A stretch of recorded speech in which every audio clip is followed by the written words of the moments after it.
சிந்து, ஆம், சொல்லு டாக்டரே. நான் ஹாஸ்பிட்டல் கிளம்புறேன். சரி டாக்டரே.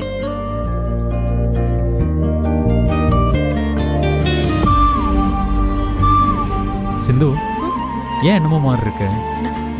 ஒன்றும் இல்லை டாக்டரே. என்ன விஷயம்னு சொல்லு. வேணா டாக்டரே, நீ கிளம்பு. சிந்து, இப்ப நீ சொல்ல போறியா இல்லையா?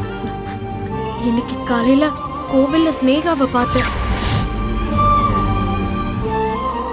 இன்னும் உன் மேல ரொம்ப கோவமா இருக்கா. அவ என்ன சொன்னான்னு சொல்லு. உன்னைய விட்டு நான் நிரந்தரமா பிரியணுமா? அப்படி போகலனா நீ ஸ்னேகாவை காதலிச்சு ஏமாத்தினதா உன் மேல கேஸ் போடுவேன்னு மிரட்டுறா. எனக்கு ரொம்ப கஷ்டமா இருக்கு டாக்டர். என்னால எம்பிட்டதே நீ கஷ்டத்தை சந்திப்ப. பேசாம நான் உன்னை விட்டு விலைக்கு போயிடுறேன். நான் கூட இருக்கிறதுனால உனக்கு எந்த நிம்மதியும் இல்ல.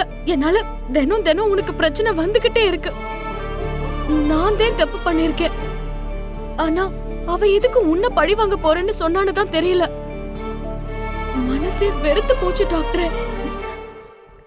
என்ன பண்ணணும்னே தெரியல. என்னால நீ இதுக்கு மேல அவமானப்படுறத பொறுத்துக்கிட்டு கண்டிப்பா இருக்க முடியாது. ஸ்னேகாவுக்கு நான் உன் கூட வாழறதுதே பிரச்சனை. நான் உன்னை விட்டு விலகிட்டாலே அவ உன்னை தொந்தரவு பண்ணாம இருப்பா. அப்போ ஸ்னேகா சொன்னா நீ என்னை விட்டு கொடுத்துடுவ இல்ல? டாக்டரே, நீ சொல்றது எனக்கு புரியல. ஸ்னேகா என் மேல கேஸ் போடுறேன்னு சொன்னா நீ என்னை விட்டு கொடுத்துடுவியா?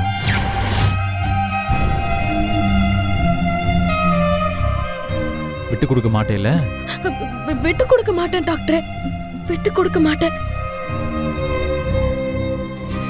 அப்புறம் ஏன் அவளை பார்த்து பயப்படுற? இல்ல, என்னால நீ மறுபடியும் மறுபடியும் கஷ்டப்படுறியே, அதே யோசிச்ச. இதெல்லாம் நீ இப்ப யோசிக்க கூடாது சிந்து. நீயே உன் கழுத்துல தாலி கட்டிட்டு நான் தான் உன்னை தூக்கிட்டு போய் உன் கழுத்துல தாலி கட்டினேன்னு ஊர் முன்னாடி சொன்னேல, அப்ப யோசிச்சிருக்கணும்.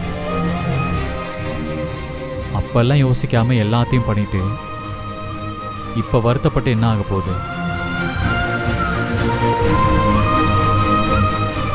சரி, எனக்கு ஹாஸ்பிட்டலுக்கு டைம் ஆயிடுச்சு, நான் கிளம்புறேன். டாக்டர்,